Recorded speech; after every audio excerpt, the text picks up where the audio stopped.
This is Leif Gregerson again, author of Through the Withering Storm, an ebook that can be found on smashwords.com and amazon.com. It's also possible that I'm going to take my first and second book and take the step towards self-publishing. Take the step towards self-publishing in paperback format. I wanted to let my listeners know about that because it is not always beneficial to self-publish. You sort of have to weigh the ins and outs and the ups and downs. It can be expensive, it can be difficult. I've been told that sometimes bookstores will not accept self-published books, although a lot of attitudes are changing these days because it is a lot easier on the internet now to get things done like that. The self-publishing I've looked into, it basically sets you up so that your book is available to be ordered in as little as one copy or as many as 1,000 copies. Basically, they just set it up so that they can plug in a computer file to their printer and it'll bind it, it'll do everything. And it can be very beneficial, especially if you're sort of a book that, if you've got sort of a topic that doesn't grab people right away.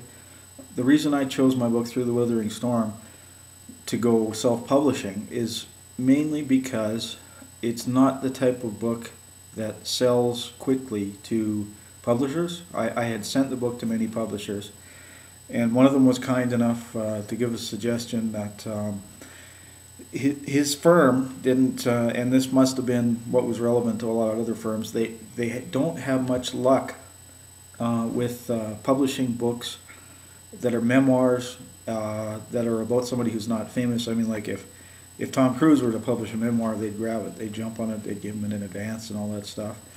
But with my book, I sort of have to get out there and prove myself, and this is something you may have to do as well. And once again, before we get started, I wanted to talk to you about a bit of literature that can be very helpful. There's a number of magazines out there. This is a magazine, I think it's a few months past, May, June 2011. Poets and Writers is the name of the magazine. I believe it's British. But there is a Writer's Digest. There's a lot of books out there. Go to a larger bookstore or magazine shop and they should have what you're looking for. I also wrote down a couple of things that I wanted to cover. I'll just see if I can set this up properly. Now this is something very important. If you want to be a writer, you have to find your best time and place. There's a lot of writers out there who are busy. They've got families, they're mothers. They may have had to put things off, and that's okay. I mean, but you have to make a decision about what's the most important in your life. Now, in a way, I say I'm lucky, but it's not all that lucky, really. I'm not married. I don't have children. I can live a subsistence lifestyle and continue on with my writing. That's something that not a lot of people can say they do. There's people depending on them. But what I suggest is to try and set aside somehow 1 to 2 hours a day. And it's really good to sort of experiment back and forth with which 1 to 2 hours a day you're gonna work on. I found my best time and my best method was to simply get in my car midnight, drive down to the local McDonald's, order a coffee, have my laptop, and just sit there. And occasionally kids would come in and make noise, or you just sit through it or spend that time reviewing other things or planning. I really stress planning. Without a plan, you have no map and you're just not going anywhere. But I would sit down at McDonald's and I would write for 2 hours minimum, and I would write 1 chapter minimum. And with that, be going every day. Within the course of a couple of months, after editing and different things like that, I had a book written. Now you're going to find maybe you work best as a morning person. Maybe you can get up in the morning and go off to a local Starbucks or whatever and sit there, but experiment around.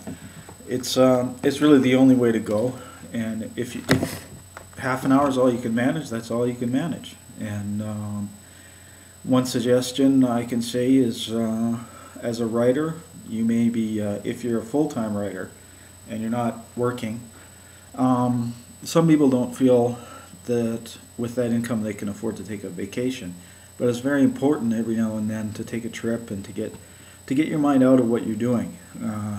Maybe even every month, or but you know, take a drive to a local mountain resort or something, and just read a good book. And because seeing things, doing things out of the ordinary, reading things out of the ordinary, that's what's really going to make the difference in your writing. So now I've got another thing I wanted to mention.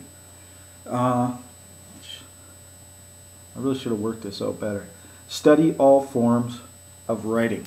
I should have put study all forms of writing. When I started writing, basically I took an interest in poetry. I had earlier had an interest in Shakespeare in school, and there were poems. You probably see a few poems on my video list if you check through it. Do Not Go Gentle Into That Good Night by Dylan Thomas.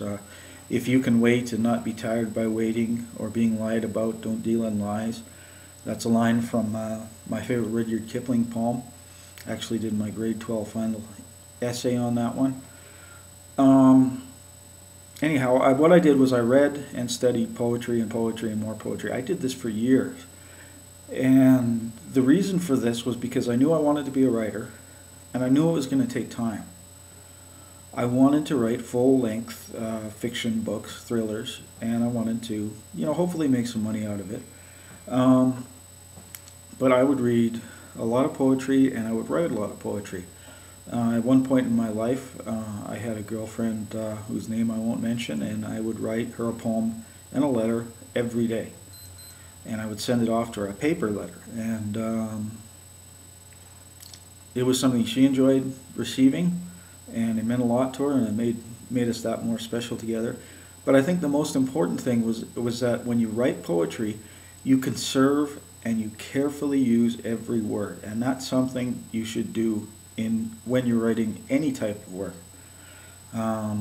especially for short stories. But even when you're writing, like when you're planning to write a 60,000 word novel, you have to let each and every word either advance the plot, advance the characters, or just take them out. Now, this brings me to one of the more important topics of writing, is that you have to start off with a bang. I have a bit of regret about how my book was edited, because I tried to start off with a bang, but they took that part out. You have to start off with a bang. You have to start out, put your main character hanging from a cliff with one arm. His car has just gone down a chasm and exploded, and he's hanging from a cliff with one arm, and the only person that can save him is his greatest mortal enemy. And just put people right in the hot seat when they read your book, right off from the start, and they will continue to read. Now, you can't just do that and not have any more action, but the first part is always the first part people read. People don't go to the back and search for, you know, some odd paragraph. They want to read the first page, and they want to be grabbed. And as you go, you have to develop your characters. You choose your characters. Something I do is I try to write a full one-page sketch of my characters, who they are, what their hair looks like, what sort of things they like to do, what sort of things prompt them. Are they black or white, or do they steal? Do they lie? You know, you never make perfect characters. You always put certain flaws in them. But as you develop your characters, you want your characters to be cared about by your readers. You can have them fall in love. That's one way to make them care. You can have them show affection to children, even children that aren't theirs in the story. And of course, the bad guys, you have to develop as well. Now, I'm just going to stop that for now. I hope you enjoy this session. I will try to make more sessions soon, and please stop by Amazon.com and Smashwords.com. For free on Smashwords.com, you can get 15% of my book, and I hope you enjoy that free 15%. If you really enjoy it,